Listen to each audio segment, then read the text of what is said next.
President Trump addresses the nation in the first State of the Union of his second term. Our nation is back, bigger, better, richer, and stronger than ever before. We look at what the president prioritized and the Democrats' dissent. I'm Daily Wire executive editor John Bickley with Georgia Howe. It's Wednesday, February 25th. This is Morning Wire.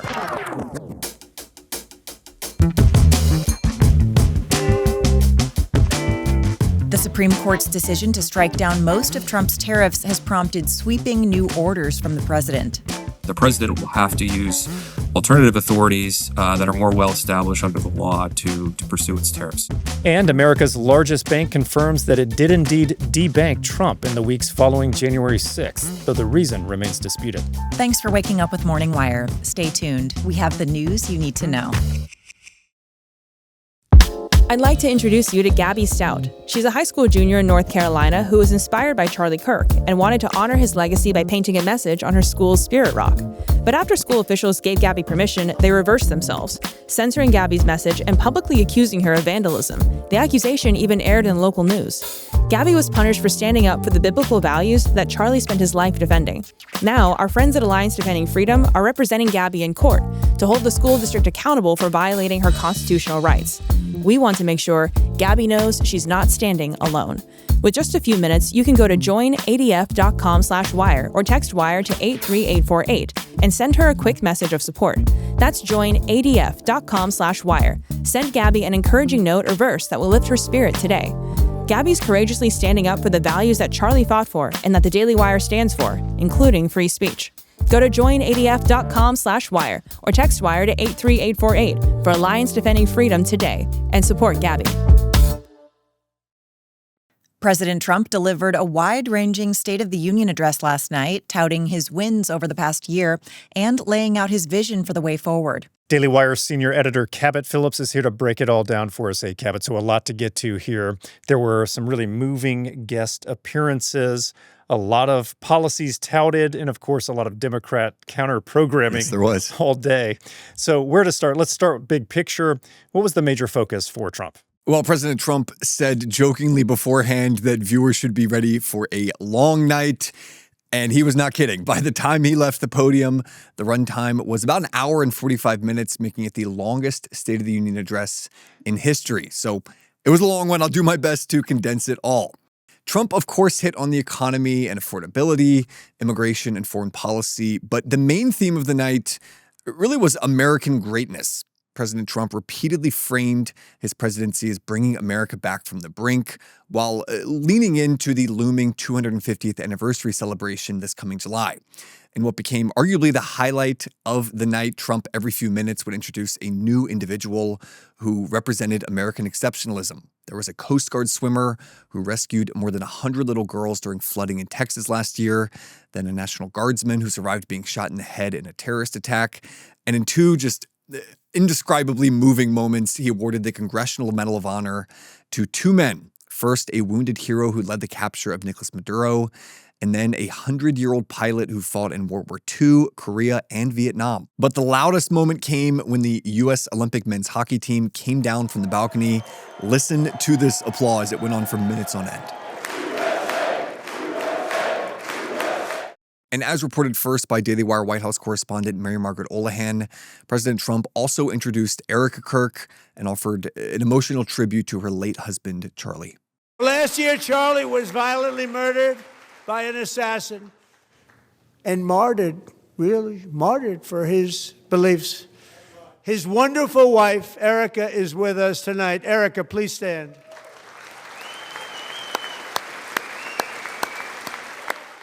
Now, coming into the night, one of the big questions was whether Trump would offer new insights into his plans for Iran. There were even some who believed that he might announce military action from the podium, but evidently he did not want to let the world, or the Ayatollah for that matter, know his plans, though he did offer this thinly veiled warning to the supreme leader. They were warned to make no future attempts to rebuild their weapons program, and in particular, nuclear weapons, yet they continue and are at this moment again pursuing their sinister ambitions. We are in negotiations with them. They want to make a deal, but we haven't heard those secret words. We will never have a nuclear weapon. My preference is to solve this problem through diplomacy. But one thing is certain, I will never allow the world's #1 sponsor of terror, which they are by far, to have a nuclear weapon. Can't let that happen. Later on, President Trump called on members of Congress to pass a ban on congressional stock trading and to also crack down on fraudsters taking advantage of federal programs. To that point, he announced that Vice President Vance would be leading the, quote, war on fraud, not just in Minneapolis, but nationwide. He also offered a direct response to the Supreme Court, which last week struck down many of his tariffs, telling Congress that he did not need their approval.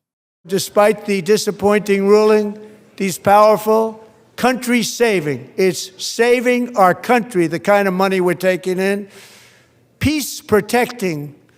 Many of the wars I settled was because of the threat of tariffs. I wouldn't have been able to settle them without. Will remain in place under fully approved and tested alternative legal statutes. And they have been tested for a long time. They're a little more complex, but they're actually probably better, leading to a solution that will be even stronger than before. Congressional action will not be necessary. And of course, it would not be a Trump speech without quite a few references to illegal immigration. Trump spent plenty of time reminding folks of the record decrease in border crossings we've seen under his tenure. And in one of the more remarkable State of the Union moments we've seen in recent memory, he challenged Democrats to stand up if they support American citizens over illegal immigrants. If you agree with this statement, then stand up and show your support. The first duty of the American government is to protect American citizens, not illegal aliens. You can bet that you will see that clip in more than a few Republican ads this November. And more broadly, Democrats just rarely stood to applaud for nearly anything that Trump said, including a number of the guests that he brought out. And that really became one of the big stories of the night. Democrats had counter-programming running all day long. They held a just sparsely attended event outside the Capitol during the address. One of our reporters was there. And Virginia Governor Abigail Spanberger offered the official response. But the big story on the left was the constant interrupting of Trump from Democratic lawmakers. More than 50 liberal members chose not to attend, but those who were in attendance routinely and very loudly heckled the president. They were led by squad members Rashida Tlaib and Ilhan Omar. After one particularly long and loud back and forth, Trump had this to say. You should be ashamed of yourself not standing up. You should be ashamed of yourself. So all in all, it was a very late and very wild night in Washington. President Trump using the occasion to celebrate American exceptionalism and tout the progress of the last year, while Democrats fought him at every turn. The White House seems very content with those optics. We'll see, though, how voters respond. So truly a jam-packed evening, a very long night for all of us. Before we let you go, we wanted to congratulate you on the launch of your new show, Wired In Live. Does this mean you're moving off of this show, though, Cabot? It does not. You guys can't get rid of me that easy. That's what we want to hear. Cabot, thanks so much for reporting. Absolutely. Hey guys, producer Brandon here. I'm in my mid-30s now. It's that point in your life where you're starting to notice some of the wear and tear on your body, your joints are starting to hurt, and you're starting to make the old man noise every time you stand up. You know the one, it sounds like... That's where C15 from our sponsor, Fatty 15, comes in. It's the first new essential fatty acid in 90 years. Approximately 1 in 3 people are deficient in this C15 nutrient, which causes something called cellular fragility syndrome. When your cells don't get enough C15, they get weak and age faster, which means you age faster. I've been taking it for a while now, and I definitely feel sharper, more mentally aware, and it just makes getting out of bed in the morning that much easier. Fatty 15 is on a mission to optimize your C15 levels and help support your long-term health and wellness, especially as you age. You can get an additional 15% off their 90-day subscription starter kit by going to fatty15.com/morningwire and using code morningwire at checkout. As President Trump made clear last night, his economic policies remain crucial to his agenda. And central to those policies are tariffs. After the Supreme Court dealt a blow to his reciprocal tariffs last weekend, the president has responded with new sweeping actions. Joining us now to discuss is Mark DePlacido, senior political economist at American Compass. Mark, thanks for coming on. Thank you for having me. So after the court struck down many of Trump's tariffs, he quickly announced a new global tariff of 10%, which went into effect yesterday, actually. What authority did he do that under, and how long will that last? Sure. So the tariff authority that the president will be using now is called Section 122. It's under the Trade Act of 1974. That's the same trade act that gave the Section 301 tariff authority that the president used against China in the first administration. This particular provision, Section 122, has not been invoked by a president before, but the authority is based on what's called a balance of payments issue. That essentially means that the United States is running a trade deficit. It gives the president authority to respond to that temporarily. So the statutory limit on the authority is 150 days up to a rate of 15%. The president has initially put that rate at 10%, and the authority will expire and require Congress to approve the new rate in 150 days, which should be sometime in the third week of July. So this is effectively acting as a bridge to more permanent solutions. So what that 150 days is going to allow the president to do is to pursue additional investigations under Section 301, which it has used in the past and has a strong legal backing at this point, and under Section 232, which are sectoral tariffs that are justified by national security concerns.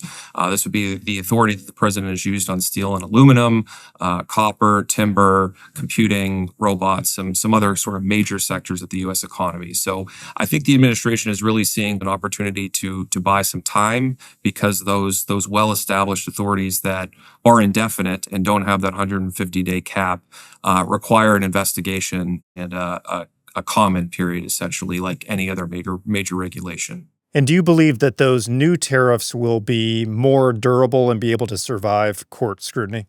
Yes. So if you look at, for example, the 301 tariffs that were implemented against Chinese goods in 2018, those are still in place today. Those were largely kept by the Biden administration and across the second Trump administration. So once they're put in place, they are indefinite, but they do require that work on the front end to establish the justification through an investigation by the U.S. Trade Representative's office. Will the president be able to again be more flexible in how he applies tariffs per country rather than a global percentage?